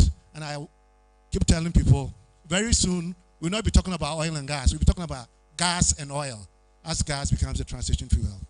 But whether it's a gas reservoir, an oil reservoir, or whether it is a total oil and gas reservoir, what we call a gas condensate reservoir, you have to know whatever is in place. And the good thing, though, that we have, particularly as we talked about both the ENI fields and the Springfield one, which is straddled, is that once you have de-risked a basin, when you have a basin that is producing, the chances of you finding other fields adjoining to the producing field to actually get some of these hydrocarbon resources are high. In fact, that also underscores why when it comes to the production sharing agreement, when you go to a total virgin field, you, the resource owner, your percent sharing is very low. So you come, for instance, to the Jubilee and 10 field, which at that time was virgin. Our share as the resource owner was just about 10-13%. But once that basin has been de-risked, and we know that, oh, we could have adjoining fields that can actually now produce, because we have producing fields, then your production sharing agreement in terms of percentage will go up. So that is what it's happening. But to date, we just know that for the foreseeable future, Ghana will continue to be a net importer, given the plans that we have, including fertilizer production and also using gas for vehicular transport. I think that is what I wanted to Thank you add. so much. Thank you. I think there was a question. Yes, sir. Thank you so much. Thank you very much. My name is James Wittanoel from Ghana Revenue Authority, the Petroleum Unit. I want to refer to a statement the minister made, balancing energy security and energy transition. I don't know, but I think that it's been over 2 years government want to develop petroleum hub in the western region. When you look at the investment, it's about $60 billion in that line. I don't know, but all over the world, because of transition of energy, we have of assets that are becoming stranded. Other assets that are not fully depreciated or capitalized. Going to be of a problem looking at this investment that is going to the energy hub as against our quest to move to this new stage of the energy transition. And again, I was looking at the distance between Atuambo, where the gas plant is located, and the Efesu barge. We had a power barge in the extreme end of the western region, where the whole thing has to run, and it was taken as a scrap. I don't know how much it cost, but at the time they were setting Ghana gas, the distance might be around 30 kilometers. Couldn't we have saved that asset by, transporting the gas to fuel up that barge instead of letting it to go waste? And since I'm from Ghana Revenue Authority, I want to also advise that if the policymakers are looking at how to use tax incentive to actually invite or entice investment in that energy transition where we want to go. The next one is, I think that there is a bit of a problem in our country, in that I think we will spend a lot of money to train people out there. As to where they go after we have given them scholarship, we don't care or we don't know. So there is no concerted effort between government investment as to what we are getting. In this, somebody made a comment that we have to look at the technological capacity so that we'll be able to support where we actually want to be. If we would not want to make a similar mistake over the past, how we have a lot of, one of the things that you face when you are doing tax audit of the upstream companies is high costs of expert and asset as well. While you see a lot of Ghanaians that have been trained out there, yet without employment, and sometimes it's very confusing. So let us sit down as a nation with that concerted effort, what we want to go, how we want to train people, and where they must go, so that we'll be able to realize the future. Thank you. Wow, thank you. Put your hands together. That was James. GRA, wonderful. You want to react to that? Yeah, the gas infrastructure. First of all, I actually came to Ghana around 2012. And the main task that I had at that time as a consultant was to lead the installation of the Atuabo gas processing plant and the attendant pipeline infrastructure. That's why I came down from Houston for. I think in our plans, in terms of our supply and demand plans, the Fasu barge was one of them. Indeed, we're looking at getting about 30 million scarves of gas to that barge to produce whatever power its capacity was at that particular time.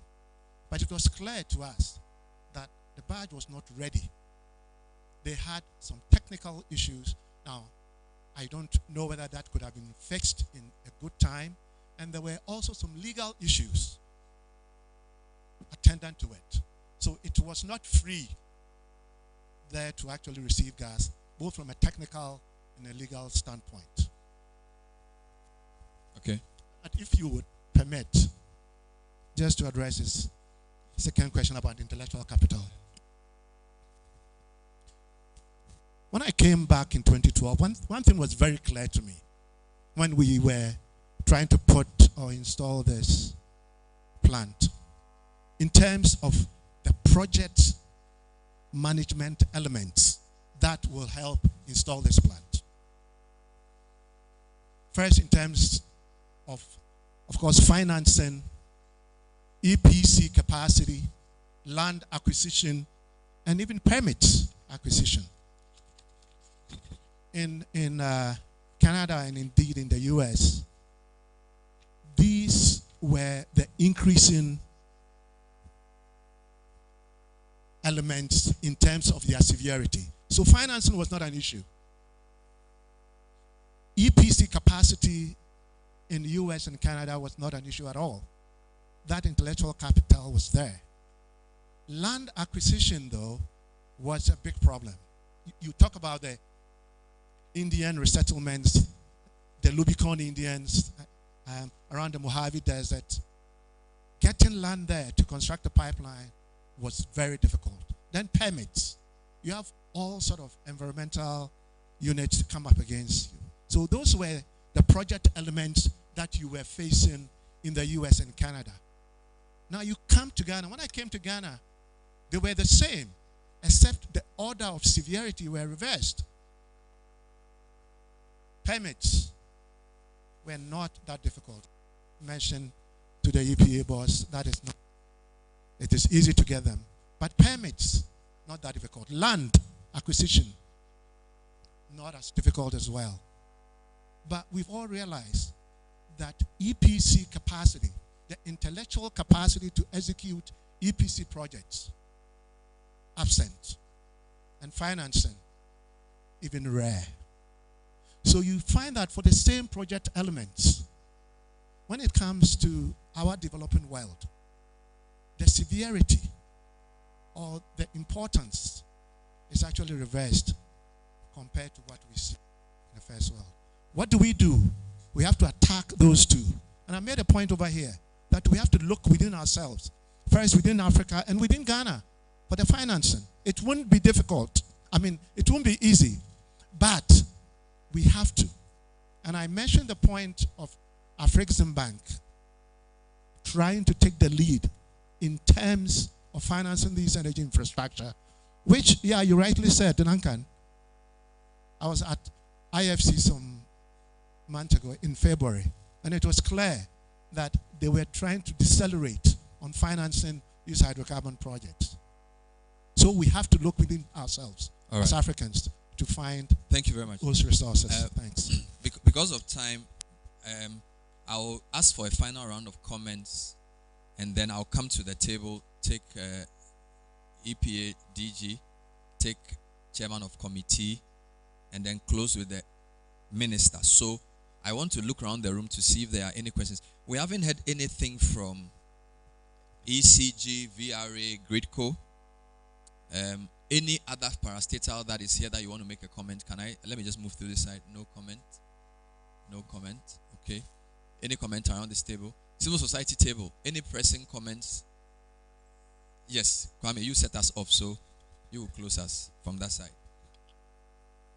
Look, we have heard a lot of verbiage here. The one thing I need to ask myself, what do we want? What do we want with these natural resources we talk about? What is the national plan we need to put together? I heard GNPC say they have a gas, unit. How is that gas unit working with Ghana Gas? Because it looks as if we have islands everywhere, but the islands are not connecting. For instance, we're talking about gas as transition fuel. The possibility is that, and as Mr. Boatin said, we might not have enough gas. Have we done a value audit of the gas we have so far? How are we looking at alternatives to gas? So for instance, hydrogen. How is that derived? It's derived from CO2. CO2. Solar panels give out CO2. How do we capture that to work with gas? How do we do that? What is the plan to put these things together looking into the future? Because if we don't do that, it will reach a point where we become stuck. Look, hydrocarbons, we think it's a fuel that is going to be extinct. Let me tell you what ExxonMobil is doing. ExxonMobil today are turning their crude into plastic pellets. They have realized that the panels that we use for the cars of today are too heavy for electric cars. Right. And because they are too heavy for electric cars, they are starting doing panels for electric cars which are lighter. Are you saying Ghana, with lithium, with our what do you call it, our gas, our crude, we cannot do the same thing? Ben actually said it. We need to set up an R&D department where it looks across board how we move forward into this transition. Because we seem to be hopping from one place to the other. Oh, this one is doing this. Oh, which we should do it. Oh, this one is doing, we should do it. We haven't gone and done the R&D to be able to say to ourselves, this is the way we need to go. This is the act that we need to put in place. This is how we'll do it. Wonderful. Obviously, on financing, Ghana can't do it on its own. Ghana can't do it on its own. There has to be a concerted effort by African governments to try and put financing together, because energy, when you look at energy, going forward is like breathing air. Without energy, forget it. You don't go anywhere. Thank you. Please put your hands together for him and for all the presentations. So, Dr. Kokofu is the executive director of the EPA. He's been quiet throughout. That's not because he has nothing to say. He's been waiting gently for his turn. Doc, any comments from the EPA perspective, sir? Thank you, Bernard. Deputy Minister, Chair for Select Committee, and then the MD for Ghana Gas. Colleagues, yes, I've been enjoying the conversation. And when the economists come to play, the businessmen and then the civil society are in there. What can you do coming from environment? For us, coming from EPA, the conversation is all around exploitation and utilization of natural resources. And we are talking about non-renewable natural resources here. And that, in the sphere of things, climate change stand accused. All these have been generated because of climate and its variations. So environment cannot be taken out of all this. So then, if it is about exploitation, if it is about utilization, then it borders on economics and the environment. So Kushner's curve of economics and Kushner's curve of environment come to play. You have got to go around it and then see the optimal benefit that could be derived out of this. Now, we are talking about environmental aspects of upstream petroleum. And it will be zeroed down on or in on production of gas, whether it's associated gas or gas itself. But then, going to the theme and the discussions, you can talk about fugitive gases in the production of gas, and they will tell you gases that gets out of hand and they are up there. And then also conscious release of gas in the name of flaring. I sit at EPA and I've got to give permit for producers to flare. I know they are going to emit, it's going to affect my environment, but I'm forced by economic reasons and other technical reasons to do so. So what can we do? Because we are looking at new gas markets. What can we do to capture these gases that are fugitive and those that we need to consciously flare to cause the dreaded emissions in the atmosphere? These are the things we need to be thinking about. I was in a conference and I managed to have an investor who was prepared to come in and then find a way, technology to capture those gases that we are freely and happily flaring. They want to capture. And they also want to see how the fugitive gases can be trapped and then captured so they can utilize them on the market. For me, these are the innovative areas that we need to be looking at critically. But having said all these and all that, the environment is key. For the next 30 years, climate change is ruling the world. We are moving away from the original economic thinking, the purely financial aspect, to climate resilience investments. And Ghana leading the CVF. CVF is 58 countries. that are highly vulnerable to climate actions. Ghana is the presidency. And we've been able to develop some kind of interventions to move away from vulnerability to resilience and finally to prosperity. So with the finance ministry, EPA and CVF are actively developing what we call climate prosperity plans. And within that plan contains 9 thematic areas, of which energy is key, the energy sector. And it looks at all these things. So I think we need to broaden the conversation, get it well properly situated, where we can have climate resilience investors. I mean, we attract them into our system and then move on with some of these things. Without wasting much of your time, there was something Lawyer Jantua just said. How much do we know the gas cost? And I've told you, this is a natural resource that we need to do. As we speak, as we sit, the nation does not have accounting for its natural capital. So the Environmental Protection Agency, in conjunction with the World Bank, I mean support from the World Bank, we're doing what we call natural capital accounting. And we need to capture all these things. We're sitting here in this country, and we are happy saying that our GDP, whatever, is 70 billion. Whilst you have more than 300 billion bauxite deposits sitting out there. The iron ore deposits sitting from Sheni down up to Apafu, and then also at Pristia down there. The investment being made by Ghana Gas to pipe gas throughout the place up to Ejoso, of which EPA have permitted. And he said permit is not a big deal in Ghana. Yes, we do reckon that. Once we are satisfied that the project minimal impact on the environment and it can be ameliorated if there were to be any, we are quick to do so. We don't want to be an impediment. That's why we permitted your gas pipe. Come and see me for renewal.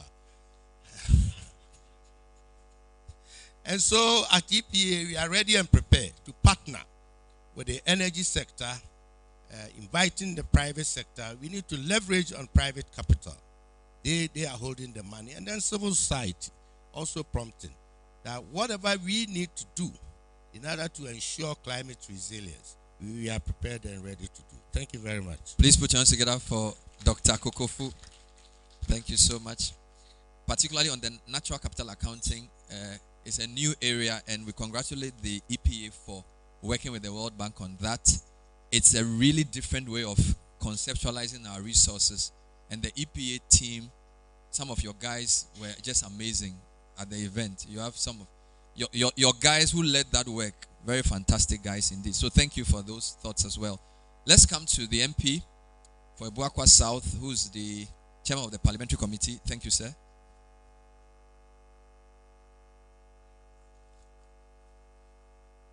Oh.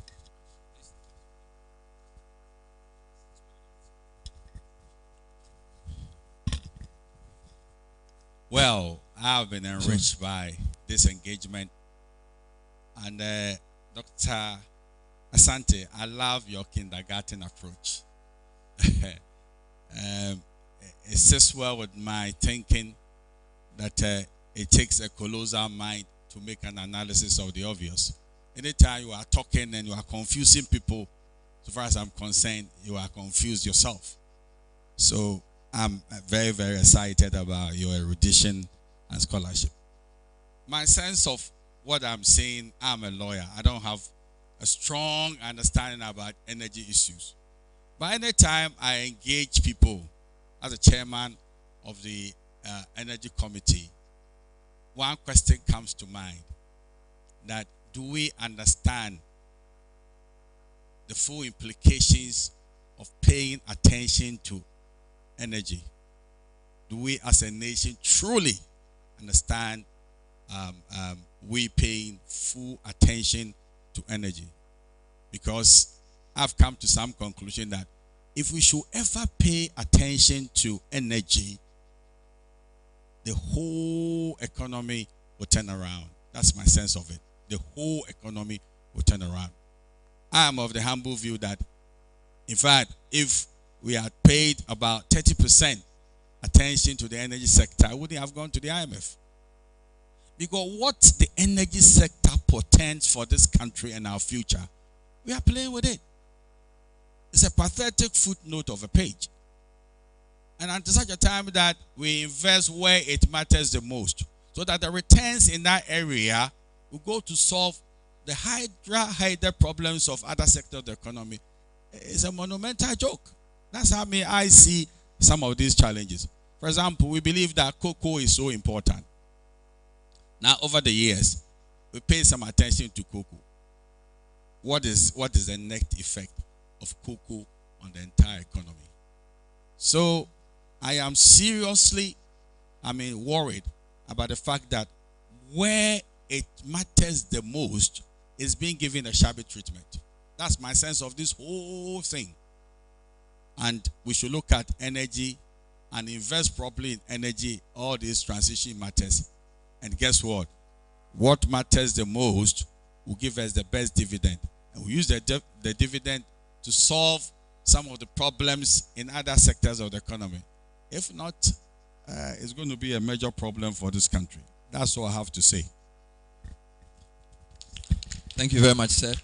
So when it comes to the Gas Act, I'm sure when it gets to your committee, you will work with this part, since you are part of this community. So let's put hands together for that promise. That if there will be any delay, it will not come from the committee. I think your ranking member was here, so I believe you are at them on that. We'll take the final comment from the Deputy Minister, who hinted some issues in his initial submission. So, Honorable Ejapa Mensah, you have the floor. Thank you very much, Bernard. Indeed, I came in late, but obviously because there were some other engagements that I needed to attend to before coming in. But as usual, when I got here, seeing Dr. Santi in his true element of the lecturer and professor that he is, fully competent in the subject matter of gas and its impact on our economy, I knew that I'd missed a lot. But of course, the tail end that I came to, as it were, witness in itself was enriching indeed. And of course, the contributions and questions, comments from our friends, especially from the civil society front, really has been enriching. Of course, comments from my good friend, Honorable Kofu, and my Santa Clausian and learned colleague, the indefatigable Atachia of Chebi, also summarized it most aptly. And indeed, if I will take a cue from what he said, that if we are to pay attention to the energy sector, it would be a catalyst for the growth of our economy.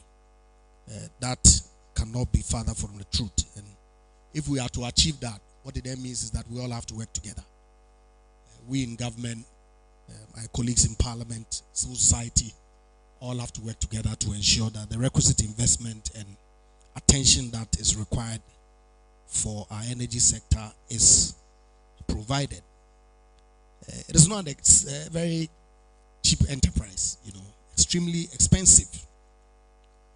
Because if you look in both the power sector and the petroleum sector, if you look at the budget that we have for energy transition, I'm not sure that it is something that we have to play with. Huge investment in our generation space have had to come from the private sector, mostly these IPPs who are now holding us ransom because we are unable to pay them. I'm sure over the past few days we all heard the issues that were, the excitement that was generated because of the threat to pull the plugs. Our transmission infrastructure, GridCo, requires huge sums of money to improve the aging transmission infrastructure that we have. ECG, which is the champion distributor, the biggest distribution company in Ghana, has monumental problems. I mean, they themselves cannot even identify their customers to go out there and meter them and the huge investment cost that is required in that space. And of course, the country itself, I'm not sure, can't fund these investments from our national budget, because the 70 billion economy that Honorable Kukufu made reference, if you see our budget and what it is that only now 2 items are taken off, the wages and salaries and interest payments, that wipes out your entire tax revenue. Your statutory payments and all that, you need to resort to debt to finance them. Then you know that we really, if we want to make some significant progress, ought to pay much more attention to this sector. The upstream and downstream petroleum sector, Goku Boateng and his group at Petroleum Commission will tell you, it's been a struggle attracting investment, especially with the dwindling down of investment in the hydrocarbon space. Of course, that is beginning to change, and we're seeing a little bit more activity in that space. And I'm hopeful that we're able to attract more investment, especially with the coming to closure of our issues with ENI. Which has led to Ghana being bad-mouthed all over the place, just because we want to. But we are resolute. We think that we are on the right path, regardless of what it is that some big boys think ought to happen. The law has to be applied without fear or favor, and without especially discriminating against Ghanaian entities who have some rights that they also explore and use the proceeds to the benefit of all of us. And so, yes, interesting conversation that Ghana Gas has initiated. I must commend them. When Augustina came to my office to tell me about it, I was like, what are you people seeking to do? But obviously, with my presence here, I see that it's something that ought to be encouraged. And I'll urge other stakeholders in the energy space to emulate, collaborate with Ghana Gas, so that we can have more of these conversations that can help in formulating policy ultimately that then benefits all of us. And thank you so much for having me. Thank you very much indeed. Wow. As the facilitator, I've been thinking of a framework for you to take away what we've harvested. So I'm going to propose something, and if it makes sense, we can work with it. We know where we are going, but the question is, can we pay the price? And I use price, PRICE, as a mnemonic or an acronym. So the key issues, based on what I've summarized, the P for price is the policy. There's a big thing we need to do about the policy. Jantua asked that question. Definitely that's going to drive everything we do. So your P is your policy, which is more important than the plan, because that's where everything derives from, where the issue of security and transition are put together. So your P is your policy. The R is your reserves. I think you and the other guy, you said a lot about securing our reserves and getting more reserves. So if there's another takeaway for me, we must work towards improving and increasing our reserves. So that's the R. Now your I is the 3 I's Ben mentioned: investment, intellect, and infrastructure. So he said investment capital, intellectual capital, and markets, which is really infrastructure. So your I is your 3 I's, right? So policy, reserves, intellect, investment, intellectual, capital, where the C is capital. And then your E is the environment, natural capital accounting, where Dr. Kogofu tells us that you just can't exploit. You must balance the two.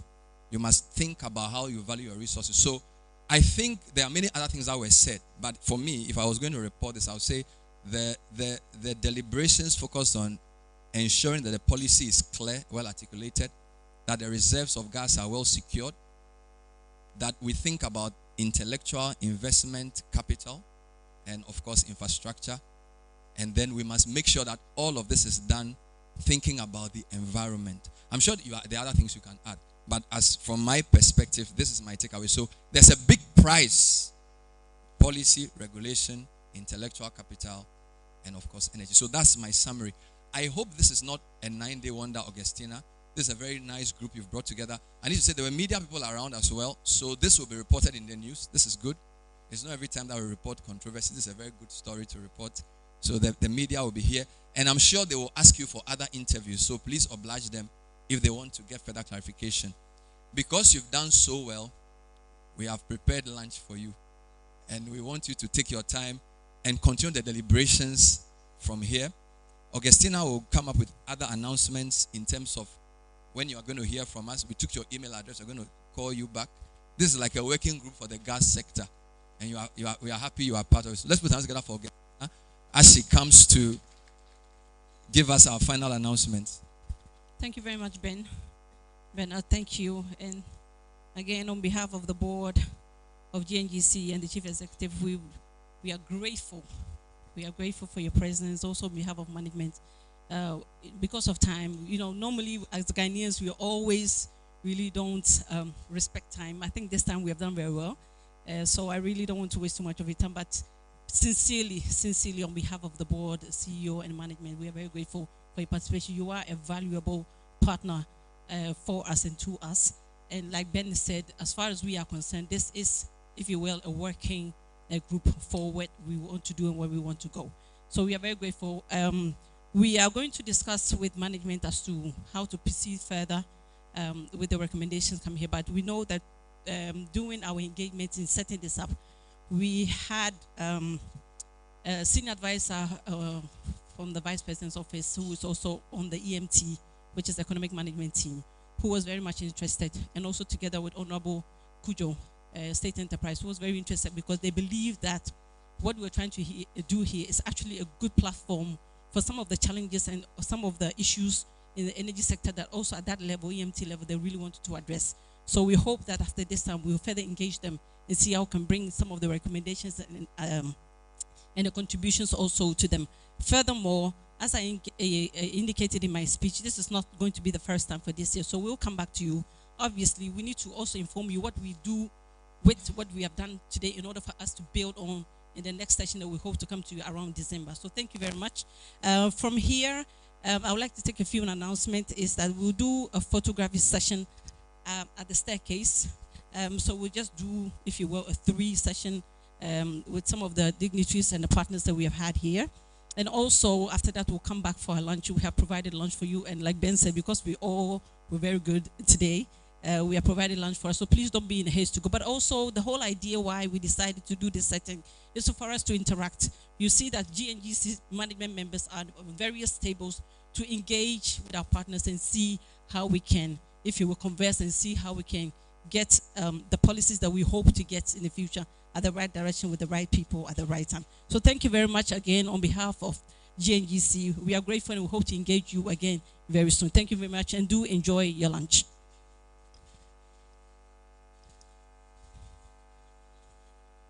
Yes, please. So please, let's all respectfully go to the staircase after you have exit this auditorium for the photographs. Yes, please. Thank you very much. And also, Ben, thank you very much. You were amazing. Thank you.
Hello, everyone.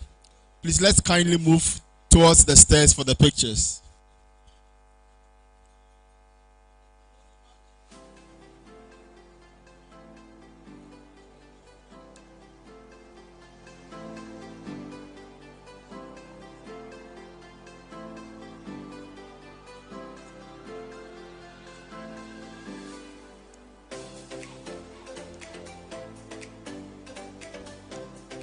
Please let's kindly move towards the stairs for the pictures. Thank you.